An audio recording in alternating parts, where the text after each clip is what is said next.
Series 7, The After Hours Massage. Amanda had been working some long shifts. The job didn't feel like part-time anymore. She couldn't get over how hard Mario's body felt. Her whole body was aching for him. Before we get into this chapter, tell us in the comments where in the world you are listening to this story. Series 7, The After Hours Massage. It had been a long shift. The kind that soaked into Amanda's bones and settled between her shoulder blades like a weight she couldn't shrug off. The restaurant had closed an hour ago. The chairs were stacked. The lights dimmed. The hum of the pizza ovens replaced by the distant trill of soft jazz from Mario's Bluetooth speaker. She sat at the edge of the prep counter, rolling her shoulders slowly, eyes closed, her neck tilted just enough to reveal the pale line of skin beneath her jaw. Mario walked in from the back office, drying his hands with a towel, his strides unhurried but full of quiet awareness. He stopped mid-step. And saw her. Amanda hadn't noticed him at first. She sat near the prep counter, legs crossed, elbows on her knees, shoulders slightly hunched as if the day had melted through her bones. A curl of hair had escaped her clip and clung to her cheek. Her head was tilted just enough to catch the soft light spilling from the kitchen strip above. And she looked undone. Hair loose. Eyes shadowed with exhaustion. Lips parted, not from speech, but from stillness. Vulnerable. Raw. Human. Mario's chest tightened. Something about her in that moment, unguarded, unmasked, made him ache. "Long day?" he asked, his voice gentler than it had been all week. The towel fell from his hands onto the counter behind him without a thought. Amanda glanced up and gave a slow, lopsided half-smile. "It feels like someone tried to knead me into a pizza base."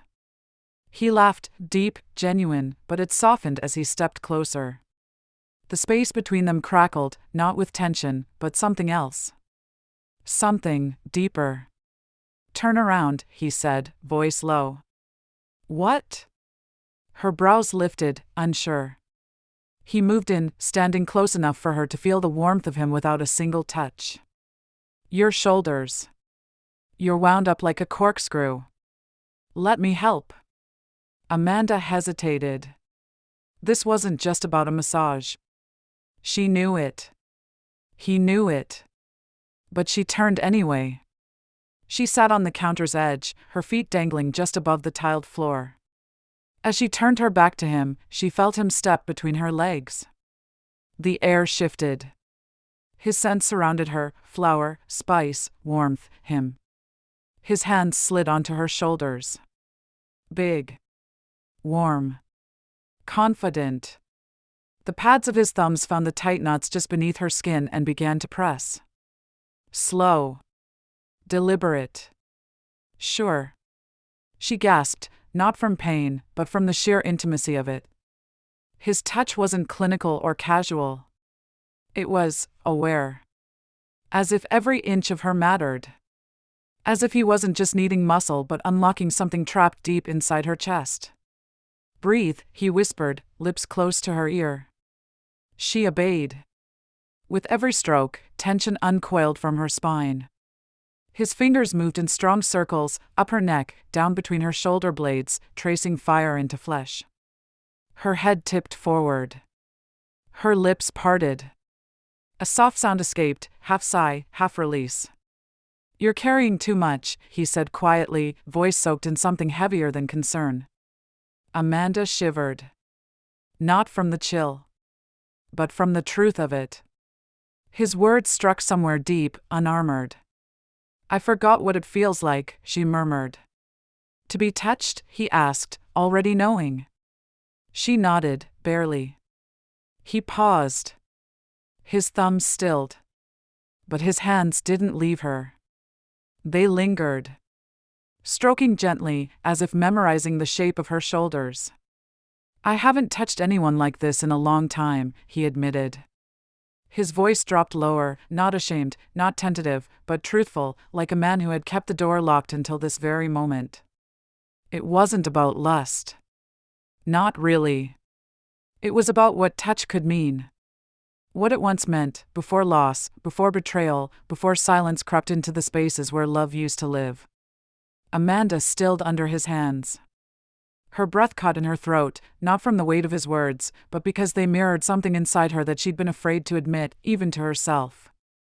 She could feel the honesty in him. It vibrated through his fingertips, lingered in the pause after his confession. He wasn't trying to impress her. He was just showing her the truth of his hands. She turned slightly, her voice quiet. Unsure. But steady. I know the feeling, she said, eyes staring ahead. I went 15 years thinking love was supposed to be about enduring. Waiting. Fixing. Holding my breath for someone who had already let go. Mario's hands softened on her shoulders. Amanda continued, her voice trembling just slightly.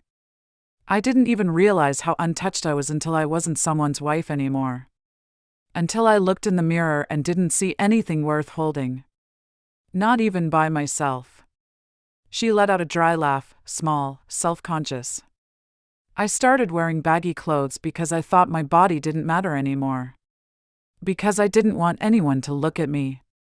I didn't want to see myself. Mario stepped closer, his hand moving gently to her jaw, guiding her to face him.